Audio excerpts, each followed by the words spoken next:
2030.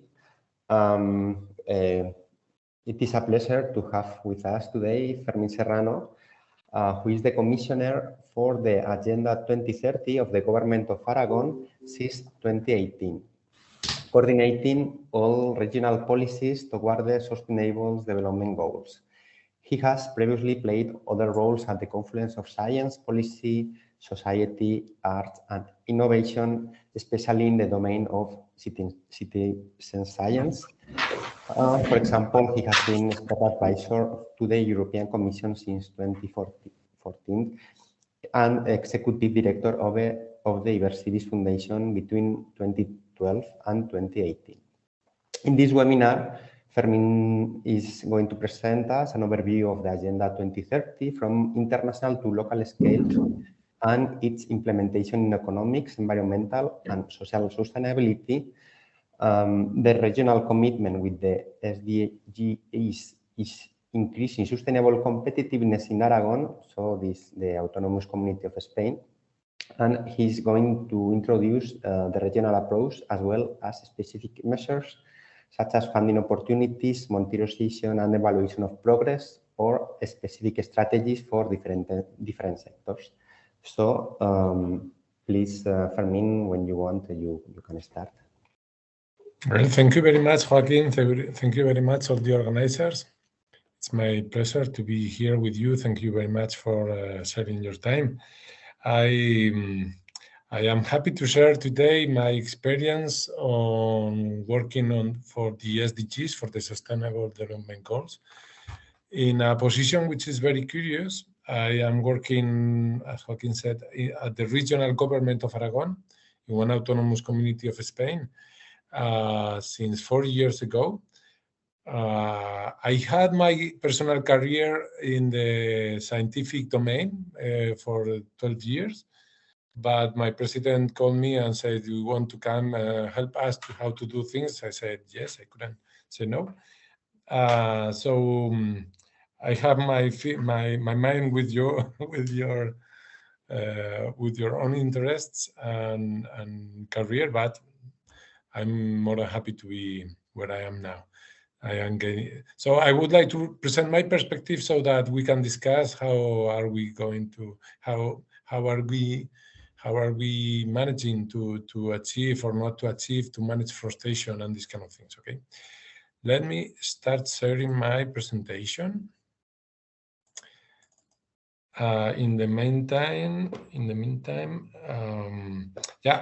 briefly, I want to give a top-down approach in the presentation. I will start sharing an overview of the Agenda 2030, which is something that always frustrates me because many of you will know already what it is, and some of you will not know what it is. So in the middle of you, there will be my presentation, I guess, and then I will focus to our regional government, and finally I would like to focus on how to engage people for science and why science is so important in the interactions between society and policy. Okay. So I guess you already see my PDF for the presentation. Yes. Thank you very much. So one verse from one song from John Lennon from the song called How. It's about how do we rehearse the unknown and how do we rehearse the future when we don't know. This is a poetic question, but usually I have two different answers for this. First, I used to work with the collective approach. It's always a good idea to ask people about where to go, especially experienced people. The crowd in general. There is many ways to enrich your own work with the commitment and the contribution from external people. And the other option to answer this question is using science and models and predictions and refine your models and these kind of things. No? So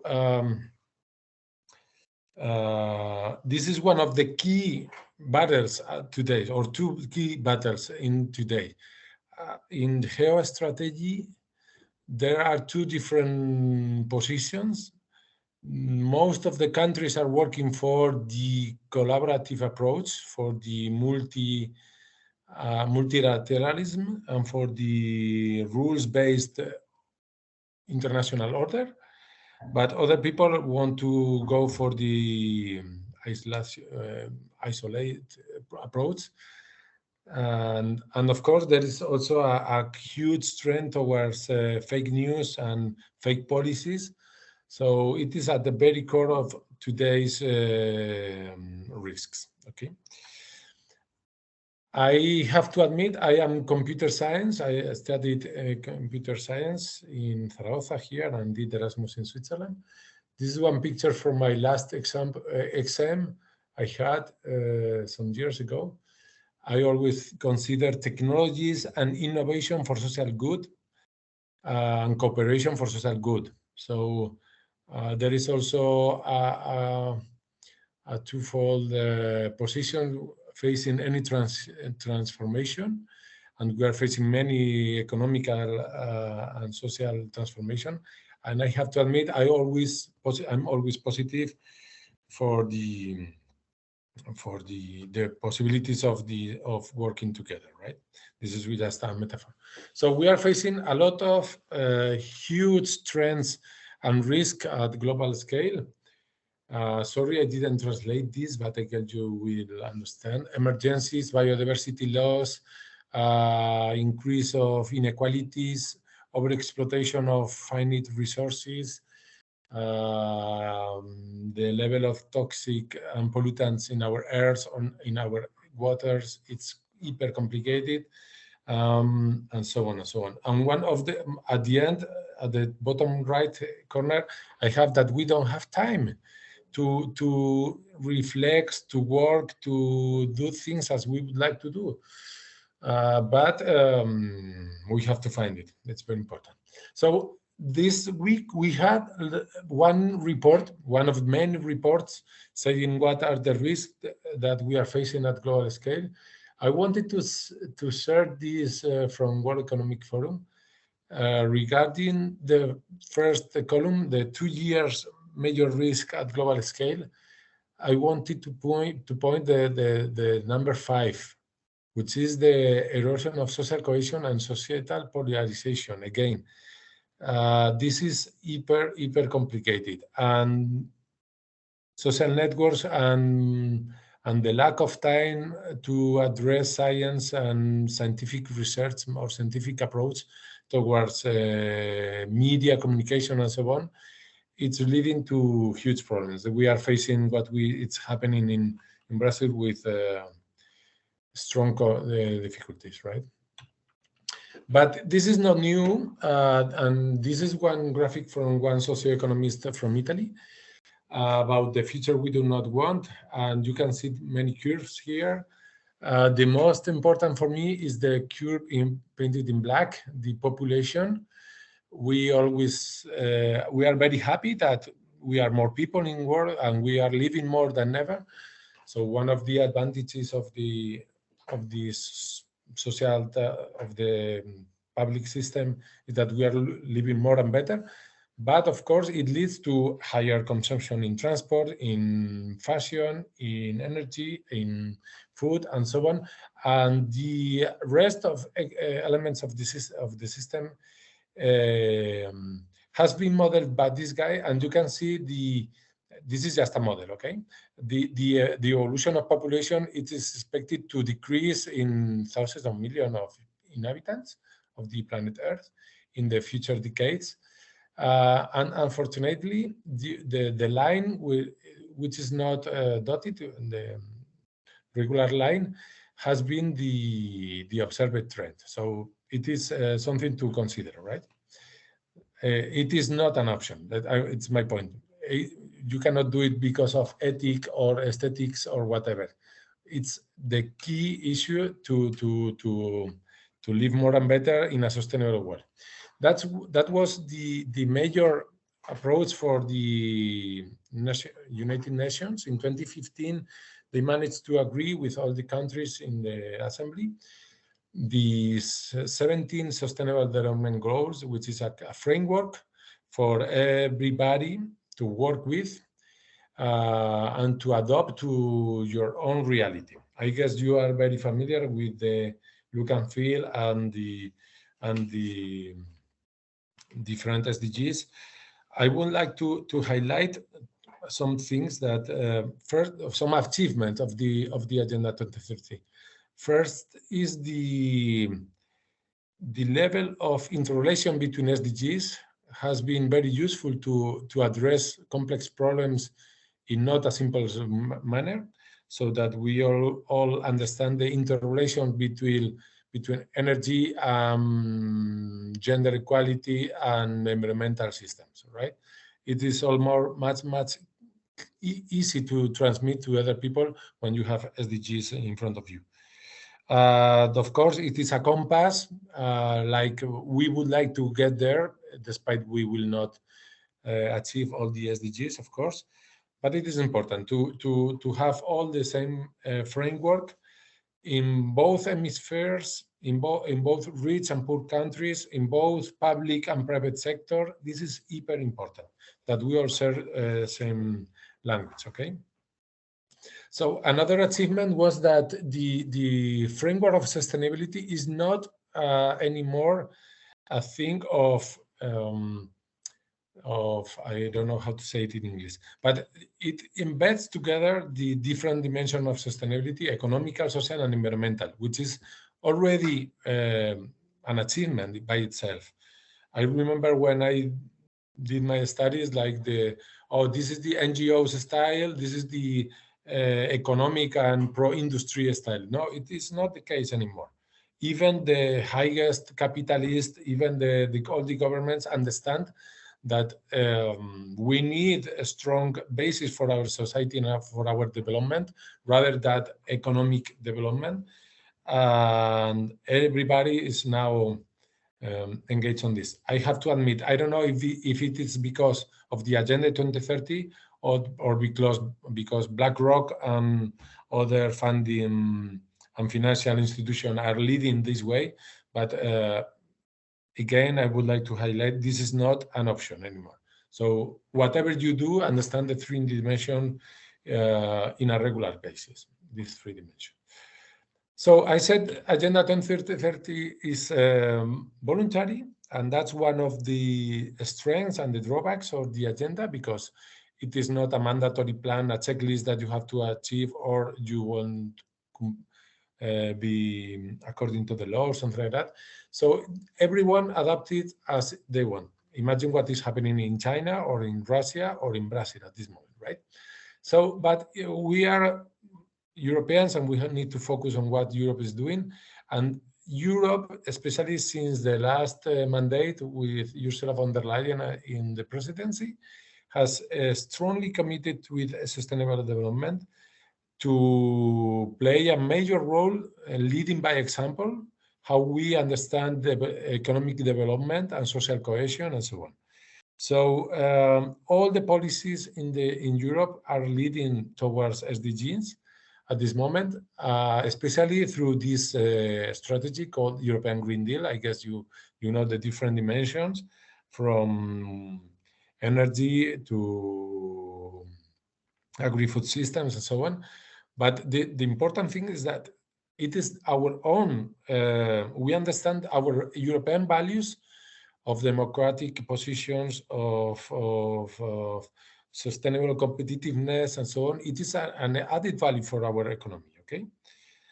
And of course, in the domain of science, or in any domain, in fact, if you want to get European funding, you have to play European rules. So if you want to be anti-system, or you want to play extra good luck, I always want to have anti-systems in my closest environment, but it's hyper complicated if you want to manage a scientific career or any kind of career, because all the funding mechanisms, all the public policies, normative and regulations, so on, is going towards this.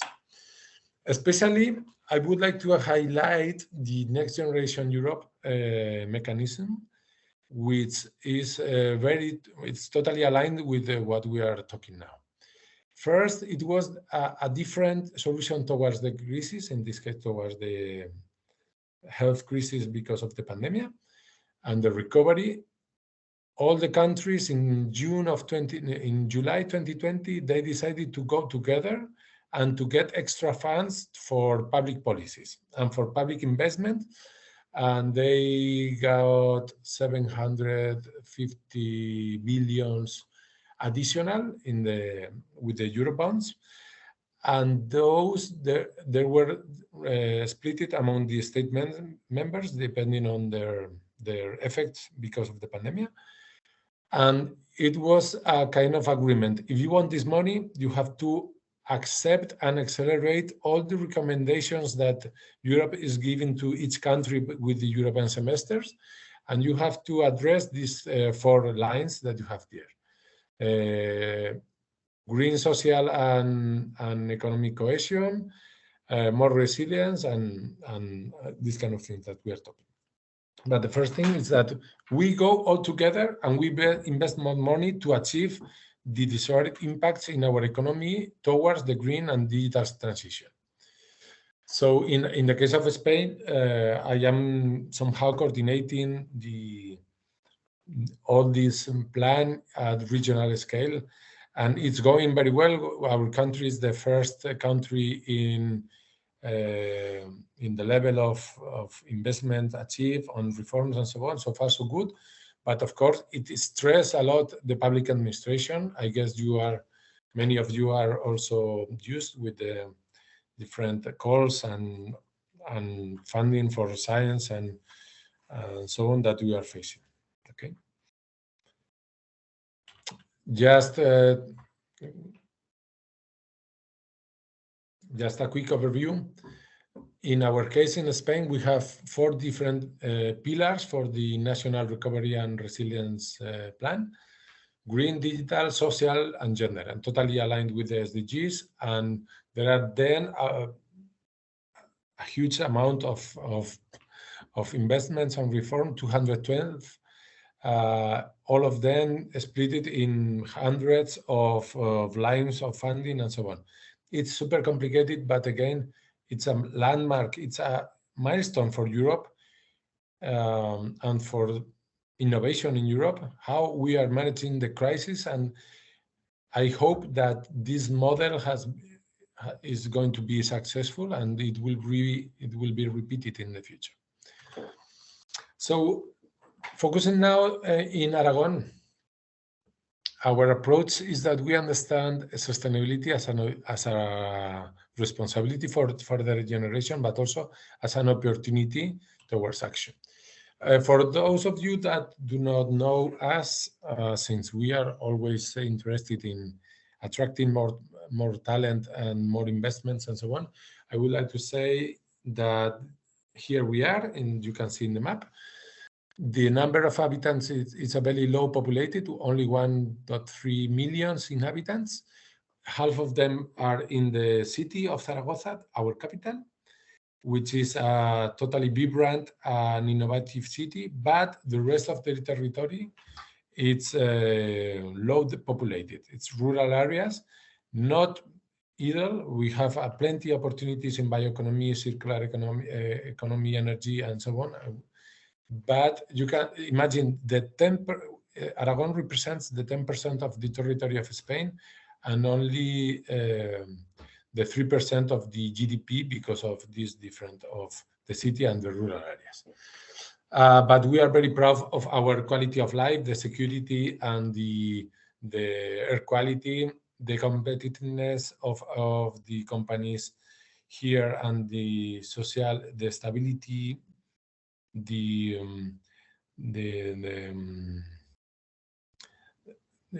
GDP the competitiveness in general is we are at the top rank of Spain, only below the regions of Basque Country and Catalonia and Navarra. And we have some very strong competitive sectors like automation, but also ICT, renewable energies, logistics especially, and tourism. Okay. So just two more screenshots about Aragon. You can see different tastes of our regions. Every 50 kilometers, we have different landscapes, from high mountain towards desert or vibrant cities, as I said. And we are also very known because of the talented people we have here on the level of culture, like Goya or Buñuel, or science with very strong scientific environment here in domains like nanoscience, like complex systems, or health, for instance, but also in music, we are very known in Spain. So with all this in mind, we, the regional government, said in 2018, 3 years after the Agenda 2030, we want to engage with the Sustainable Development Goals. And we prepare our own strategy in 3 domains: green, digital, and social growth, which has been later aligned with the European and national directives. But these 3 dimensions, green, digital, and social, has been the landmark for the regional government in order to address all of our regional plan and all the regional strategies and all the policies. And whenever we launch a call, we ask people to contribute on this. Of course, I am working at the presidency level. I'm like the right hand of the president to coordinate all of this. But of course, each minister, each council in each department has their own approach for the SDGs and on their own budget and their own public policies and calls and so on. But the thing is, first, and this is what I suggest you, if you want to embrace Agenda 2030 at your scale, that the first top-level commitment, in our case, the president of the region, then transversal approach, consider what is important for you and what is not important for you, adapt to your own requirements, prepare training and evaluation methods to know what's going on and how to maximize the impacts, and then focus in strategic projects. In our case, as regional government, I wanted to focus on economic development to attract we wanted, and we are managing to use sustainability as the main way to attract investors and to reinforce our current players in Aragon. So far, so good. Just one data for this. We have been the first autonomous community to get back to to overpass the GDP level before the pandemic. So, and we are in lowest ratios of unemployment in history and so on. And when we ask people and investors and big companies to come here, of course, they are totally aligned with our approach of sustainability and first 10. Do you want green energies? We have them. We want social cohesion and social peace. We have that. So it's so far so good. I don't know if some companies, they do because of their own interest, of economic interest, but in our case, we are totally committed, and the people are, I believe that people in Aragon is happy with this. One of the tools that we deployed at the beginning of some 4 years ago was this VisualGov tool as a landmark for transparency. And many governments have been replicating this tool.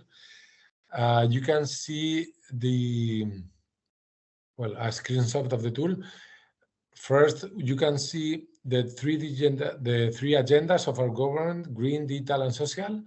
Then you can see the different SDGs, all the different departments, and all the policies. So you can browse anything about the budget, the level of accomplishment of the measures, and who is doing what and what is failing and so on. All is transparent towards Agenda 2030. This is a very interesting tool, VisualGov, that I invite you to visit later. Very important achievement also is to make the money for it. Science tells us that we need to invest more and to maximize impact to address with the global trends. We are increasing the regional government on public goods. In our case, we have the competencies on health, social services, and education, but also we are investing at record levels in things like infrastructure, energies, or biodiversity conservation. Okay, and everything is published every year with the autonomous community budget. Then, getting back to the policies and the strategies, I would like to first repeat the approach of let's go together to achieve this. If we go in the collective mode, we will go further. And this is something that it's called usually the quadruple helix or fifth quintuple helix. Whenever it's possible, we put together the public administrations, us, plus the local entities and the national entities, the academia and research centers, the private sector and the companies and so on, general society, public society, and representatives from society, but also environmental players like bird watchers or civil society organized for the environment. First, the approach is that we are always, whenever it's possible, we go together. And then we launch climate change adaptation, public health, or regional tourism, and so on. I don't want to go further into detail. I would like to highlight one of the practices that I like very much. In the top of that, you see Aragon Sostenible. This is one very good example of how to disseminate and communicate SDGs. And we have our own regional television that created one portal of TV contents to be brought by SDGs. So you can watch all the TV by channel SDG 1, channel SDG 15, or whatever you are interested. It's just one example.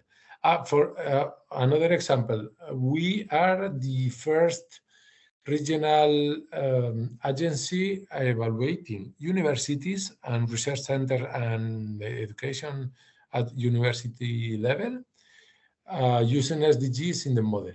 I did not. That's very important. The ACPUA.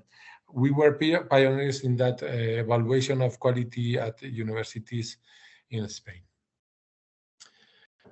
Let me go further. If you want all the information in the web, it is including the 157 regional indicators to analyze the data and so on. And of course, I wanted to stress that our regional innovation and research strategy has been adapted and aligned with the SDGs. And this is what we call the S3. S3 means smart and sustainable specialization strategies. And we are working on that. We have our plan for the next 4 years already adopted in Aragon. Finally, I wanted to highlight one of the latest advances in Aragon. It will be presented in 2 weeks in Brussels. We are one of the first signatories of the European missions of the regions signing the European mission for the adaptation to climate change.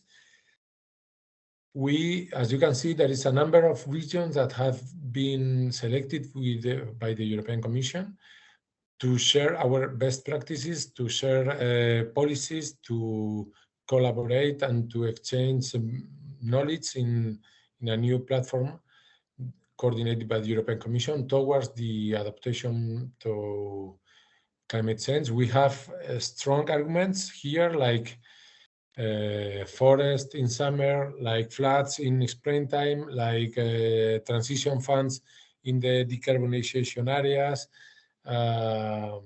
contaminated cities with a smart mobility requirement, and so on. So we are working on this. And one argument that I wanted to link with the next part of my presentation. In the presentation in Brussels in 2 weeks, there will be 2 European funded research projects to support all these regions.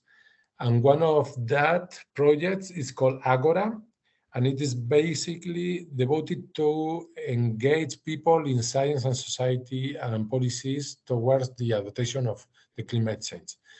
That means that the European Commission, especially since 2012, when I started working with them in citizen science, they have adopted the paradigm of responsible research and innovation, but especially the public engagement as a key role for making the policies more relevant towards the people, to ground policies into the society, and to get better knowledge for science and technology systems.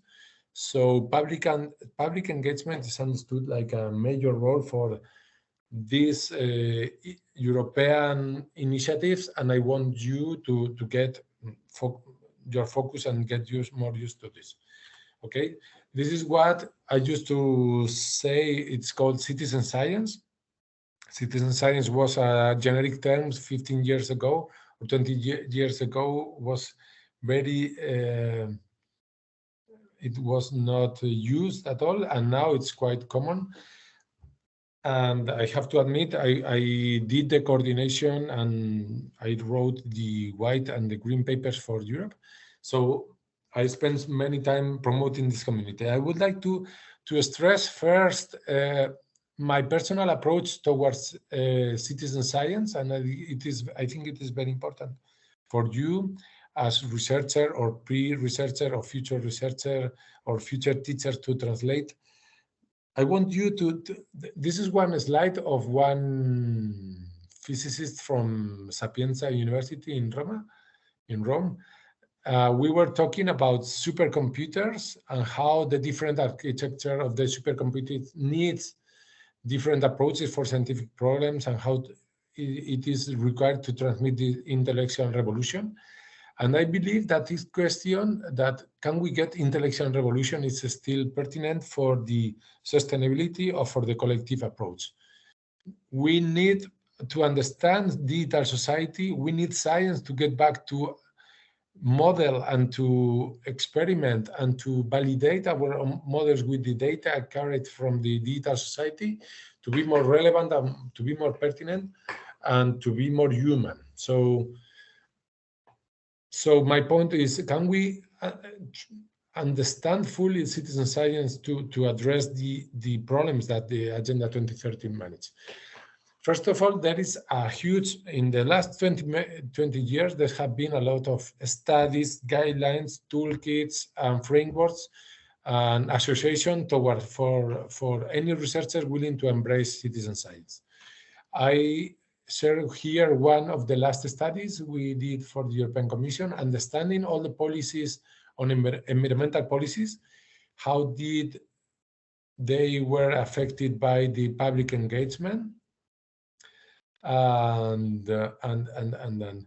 but I don't want to focus on environmental sciences. I want to say, whatever you do, there is a framework, a toolkit, a guideline that you could use to prepare your own scientific problem or your innovation problem in general, to gamificate your problem to split your problem in different work units and validate results from non-expected people, how to validate their own process. You can do in a very efficient and quality assured way. Okay. Again, my approach is, can we get the collective for the collective intelligence, meaning that can we get further in our own approach going together than going alone? This is a picture from the COP25 that we had in Madrid some years ago, where we ran one scientific experiment to understand and to model the interaction of 1,000 students in Spain proposing policies for water assurance and water quality, water management for the European Commission. And that was very interesting for me because first, the quality and the level of contribution from the students for the European Commission was very pertinent. But then we had like large amount of people interacting for social good, and we did the research and the understanding of the mechanisms of interactions and how the ideas spread among the network and these kind of things. But the point is that we have to make use of the good technologies for public good. Instead of having technologies for polarization, we have to put the positive of the collective in the ground and to make use of that space. I will split it. Why is that? Why can we consider digital society as a tool for our own research, for our own policies and so on? Because people are willing to contribute. Despite of many noise and many problems that we are facing, there are huge crowds of people willing to waste their time or waste their own resources or share their, not waste their time, to invest their time or share their resources for public good. This is one example. Ornithologists have been always a good example for citizen science. There are legions, thousands of people that every weekend they go towards the open field and take pictures, and this is very helpful for environmental, for biodiversity sciences. This is one kind of science that either you do it like this or you cannot do it. We have no time for. We have no money to do this from public goods. So let's take the most of it. Let's validate, let's document it, and let's learn from this community to take advantages towards other communities. Another example are serious games. We have extremely highly skilled people doing complex things and complementing the power of technologies. And this is one example of folding proteins for the DNA, for the drug discovery in AIDS. And people are working sometimes much better and sometimes worse than the artificial intelligence and the massive computing. Okay. Another typical example of citizen science is to split your work in interesting pictures and sharing your pictures with the people so that people can tell you what are they looking like. This is simply like the CAPTCHA framework, but for public good. Another interesting thing is another interesting model of citizen science. Again, either you do citizen science or you don't do science this way, is to use people as sensors. People as crowd sensors in their own environment or within their own body. In this case, there's one picture of one experiment that we had 10 years ago about the influenza spread in Europe. with the time, we can say that this is a total failure because we did the pandemic and it didn't work.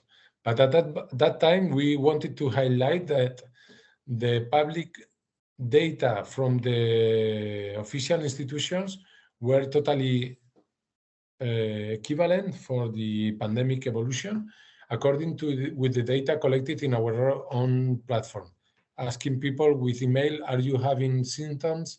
Are you having, are you using public transportation, and this kind of questionnaires. But again, my point is we can consider people as sensors for our own policy or innovation or scientific research. Okay.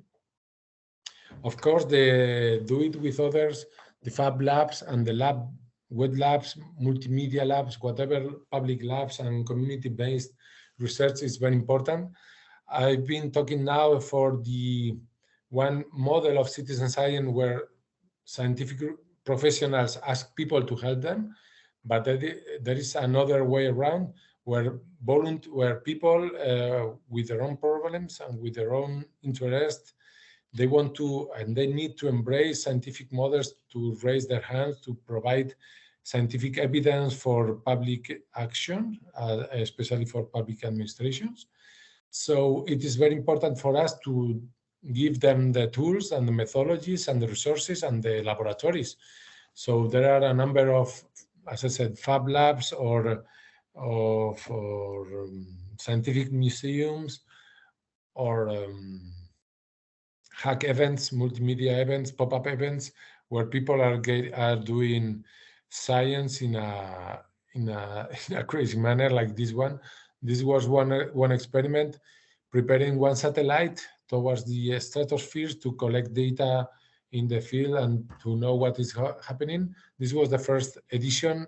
After this picture, they have been running this experiment for 12 years now, I think, 10 years.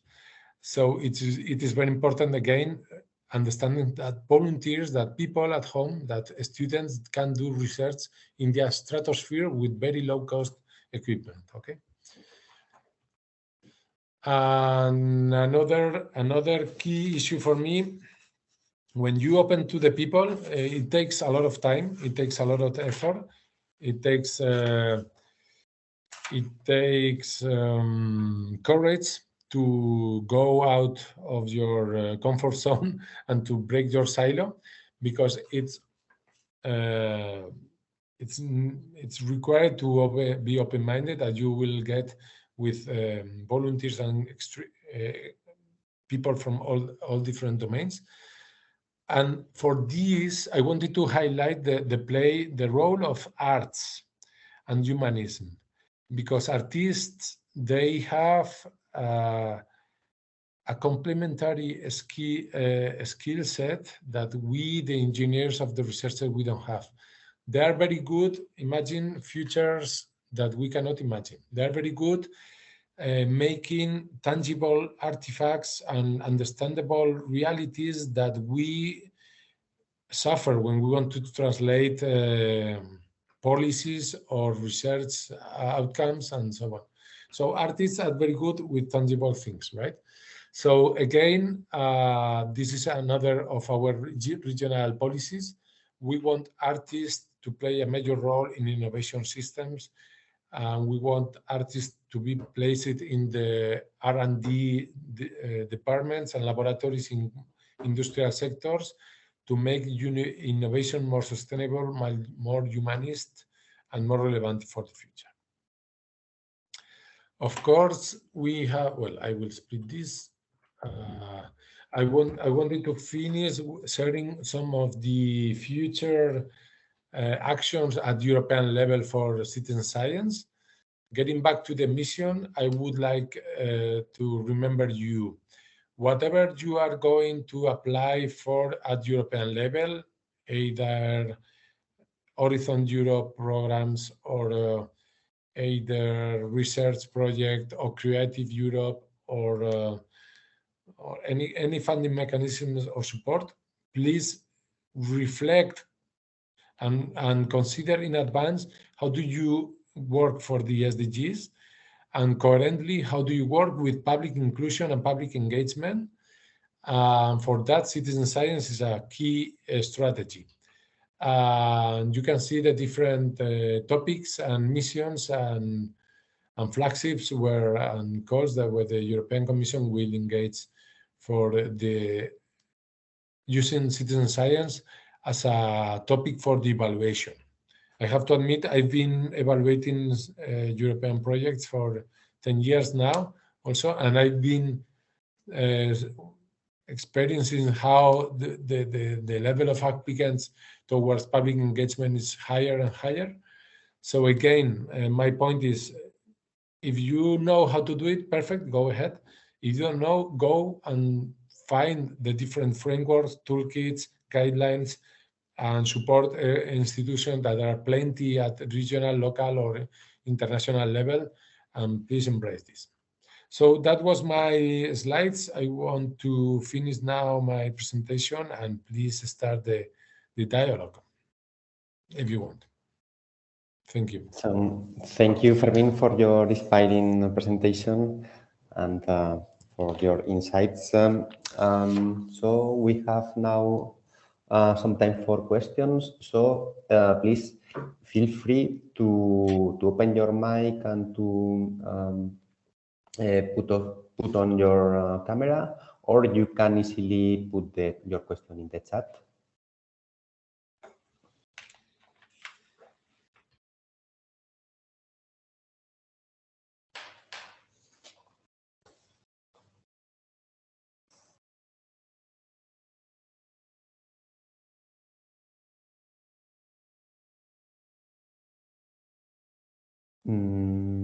Please, we have one question. So please go ahead. Okay, good. So good afternoon. My name is Oana. Thank you very much for the presentation. Very interesting and impressive amount of work that you've been doing, right, to promote the Sustainable Development Goals, okay, to society.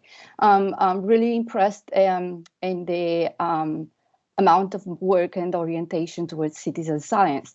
Well, my question is not going to have anything to do with all those aspects that are more related to policy, but my question is related rather with, let's say, if you were to say on a personal level, right, on an individual note, which are the measures that you have taken in order to lead a more sustainable lifestyle in your everyday life?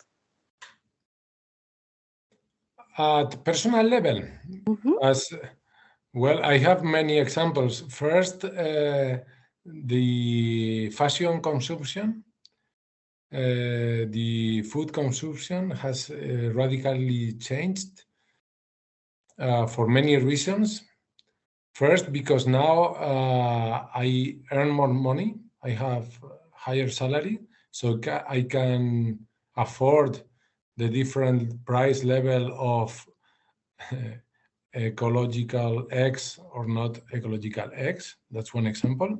But this is one. But this is totally what we suffer every day at regional policy level, and with, you know, public procurement and so on.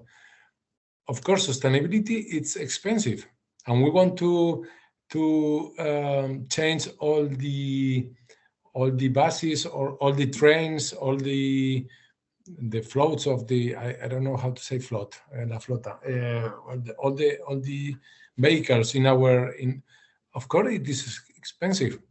We have to do as much as we can, okay? So getting back to the personal level, of course, the fashion is one of the extremely important issue that it's usually it is forgotten, especially for the younger generation. The amount of clothes that we buy and we don't recycle or reuse or donate, it's impressive. So please do not buy low-cost clothes and spend more money in classic clothes and they will be longer time with you, but it's not fashion, but it is more sustainable. Is this the kind of question that you wanted to pose me? Or... Okay, yeah, anything goes, right? So I don't know, it's related with it, but I don't know how many questions I'm allowed to ask. I have no restriction at all. All the questions you along the same you lines, have, then I'm going to continue along the same line, right? Suppose you were to create, let's say, let's call it a lazy person's guide to save the world, right? What would be the top 5, right, steps, actions you would introduce into this guide? First, train yourself. Despite if you are lazy, train for gain more with less. Then go local. Mm-hmm. That's usually a good tip for good consumption, but also for tourism. What's the point of doing this? I spent 10 years of my life traveling around Europe 3 times a week, or 3 times a month, sorry. What was the point of that? Now I work with the European Commission in Brussels, but from my home. It makes much more sense, right? And then the clothes and the more tips for that, for the lazy. Well, I mean, if you are lazy, you are irrelevant at the end.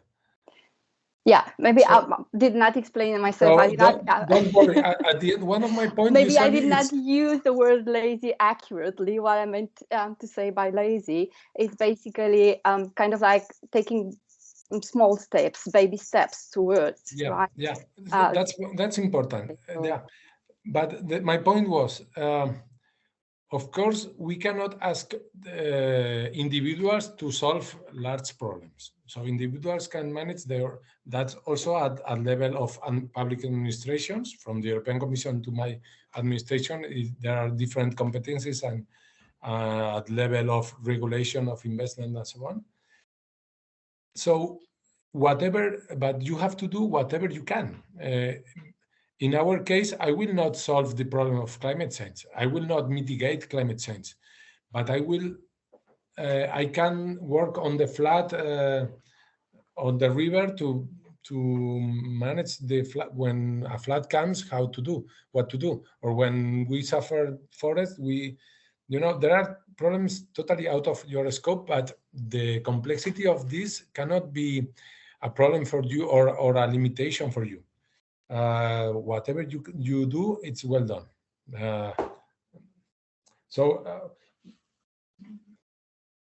But usually people are like frightened that I am not doing all that I can. It's like, you don't care. Don't worry. Don't get hyper stressed. The war or the amount of energy consumed in the war or in China, it's many levels of beyond your scope. So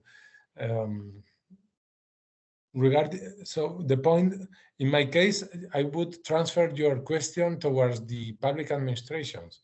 Mm-hmm. If you are a public administration and you don't want to do anything like regarding this, and we have many examples, let's keep doing the same as usual. I would say go ahead. I hope that the society will understand that you are not doing all that you can, and the cost of not doing are higher than the cost of doing things. So that. Okay, thank you very much. So if I may, one more question then. Yes. I wonder if you could give more details in relation to the collaboration between the administration and the academia, right? It was one of the lines, right, that you have talked about in your presentation, if I'm not mistaken.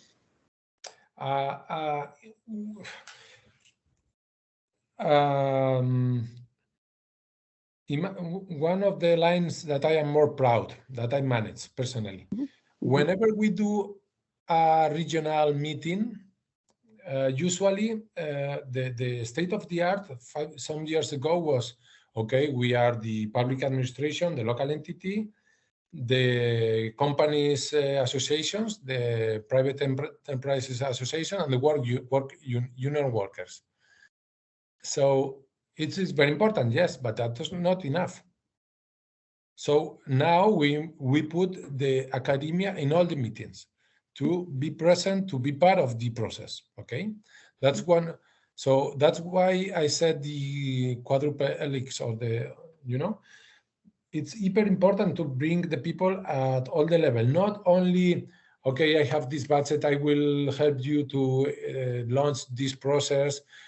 Of course, supporting measures and funding mechanisms and so on, it's very important. But at the end, I want universities, research centers, technological centers, and so on, to be the engine of the society and the transformation. And they have to be at the very core of all the public decision, all the public processes.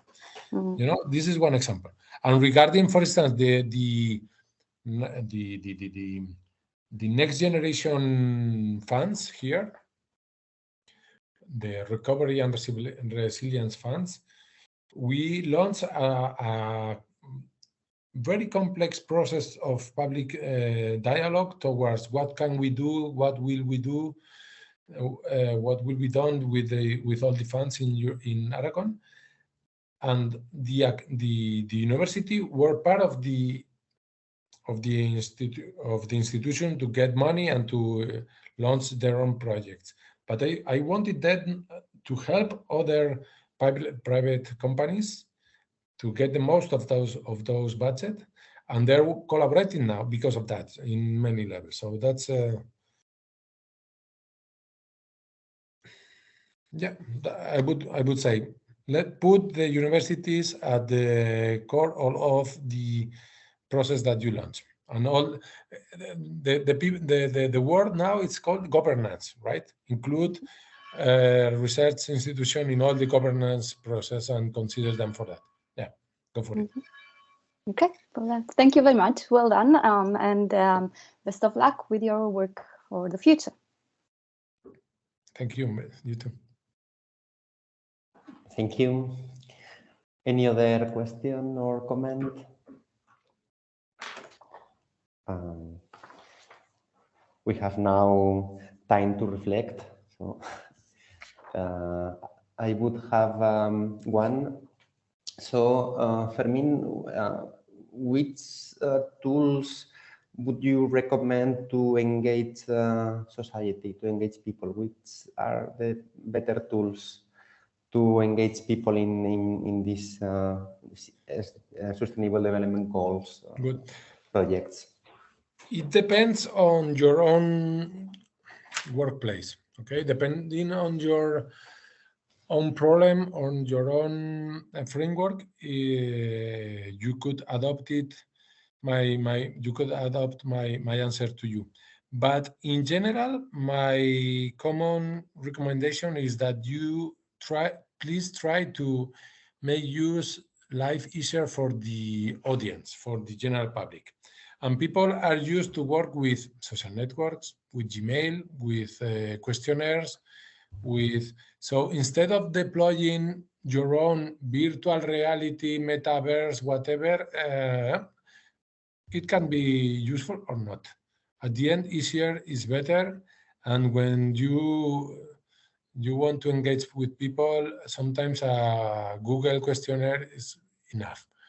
Or send me one email with one hashtag or one picture on that social network, or so on and so on. So but then there is the incoherence or the tension between digital sovereignty and the dependence on social networks and the European or American tools. But that's another. But usually any dialogue depends on your own message and the receivers, and please make easier life to our society.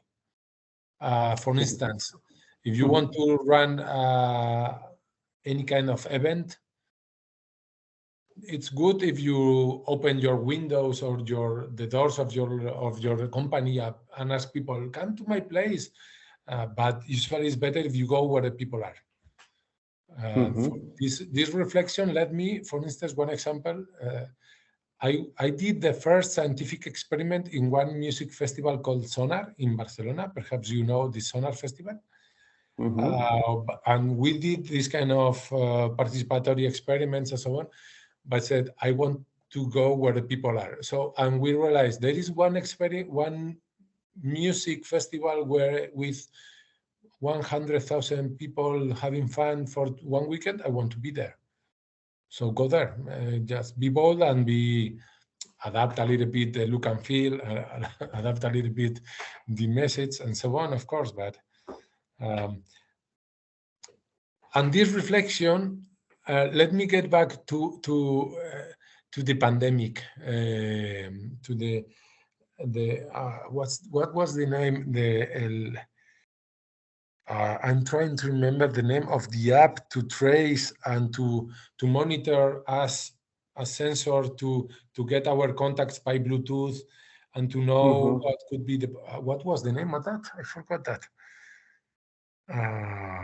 Radar COVID, perhaps? Something like that, yeah. It was something. At the end, that was a total failure, a big failure. For me, it was a big wow. What happened there?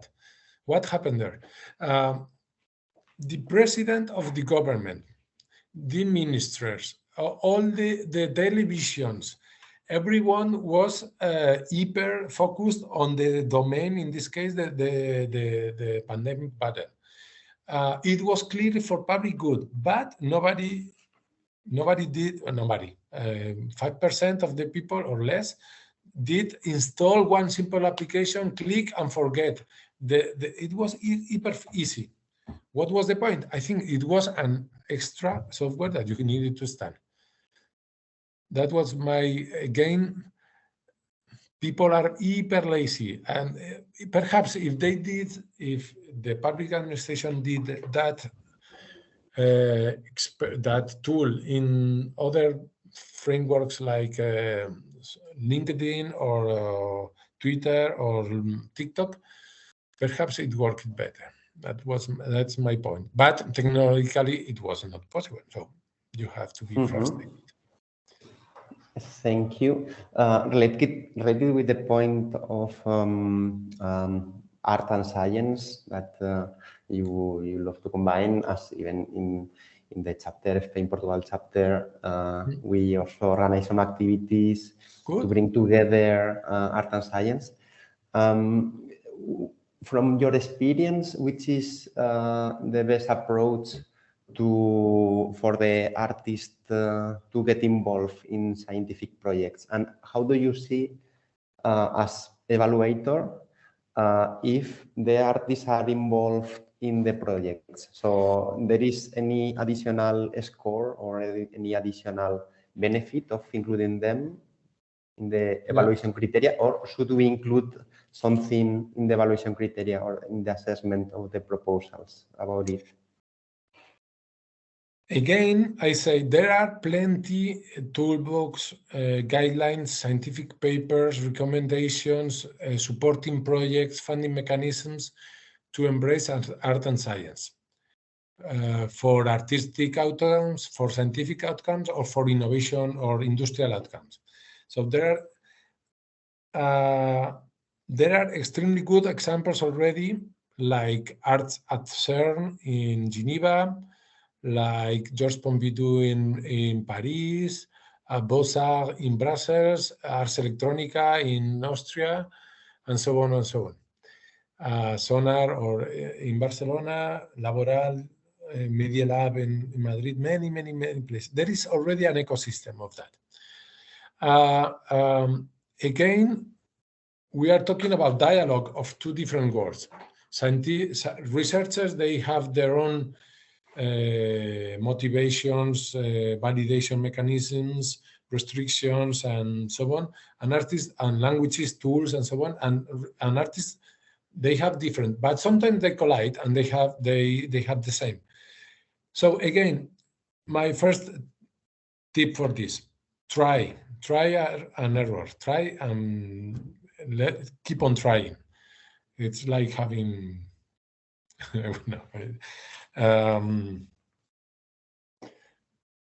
then just so get closer to the artist. Ask them to get to your laboratory and spend 1 week with you, or you go to their laboratory, and be 1 week to start talking, understanding different approaches, and give time to make magic happens, right? Of course, there are other more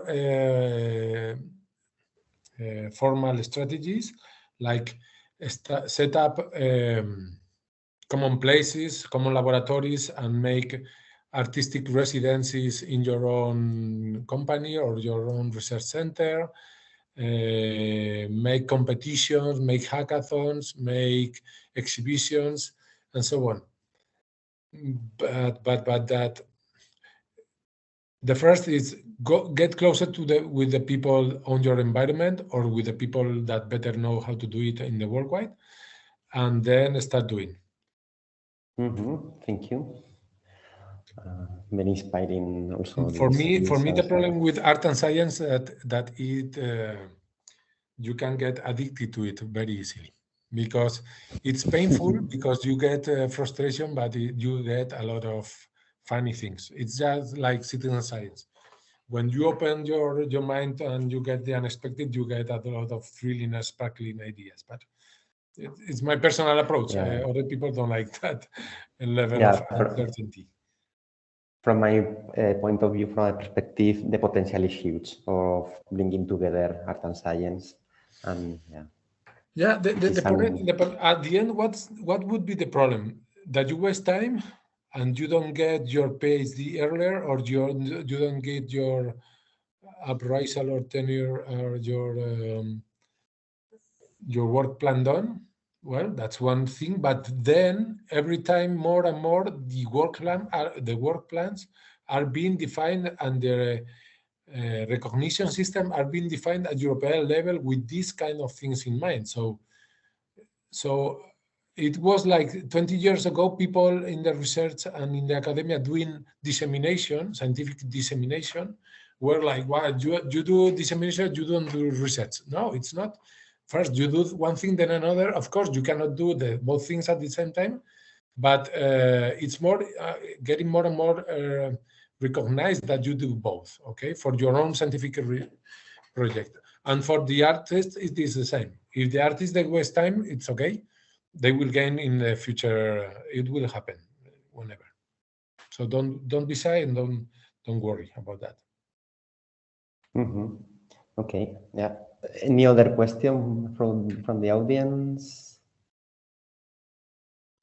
Regarding art and science, I would recommend to check the starts.eu initiative and the new European Bauhaus initiatives. These are very important. Starts come from science, technology, and arts in Europe. New European Bauhaus, it's a top strategy in Europe for putting the aesthetics in the level of sustainability and humanism for cities and rural areas development. And also for this, I would ask would remind Ars Electronica and the Leonardo Network in the United States. Leonardo Network, they do a lot of things, and you could do as Marie Curie and Leonardo Network, many joint action together. They are hyper-friendly. Okay. Nice to know. Thank you for these recommendations. Okay. Any final comment from your side, if there is no other question or comment? So I have many inspiring comments. So from your talk, so living by example, and we have to let's go together to achieve the objectives, these sustainable development goals. The importance of art and science together, and this comment about not having time. So the lack of time we have nowadays, that maybe we need time to reflect and how to change our future. So thank you all of you for participating. For you, Fermín, for your inspiring presentation, and have a nice rest of the day. Thank you very much. Thank you very much. I am for you at any time by email or social networks. Fermín Serrano. See you there. Thank you very much. Thank you. Bye. Bye bye.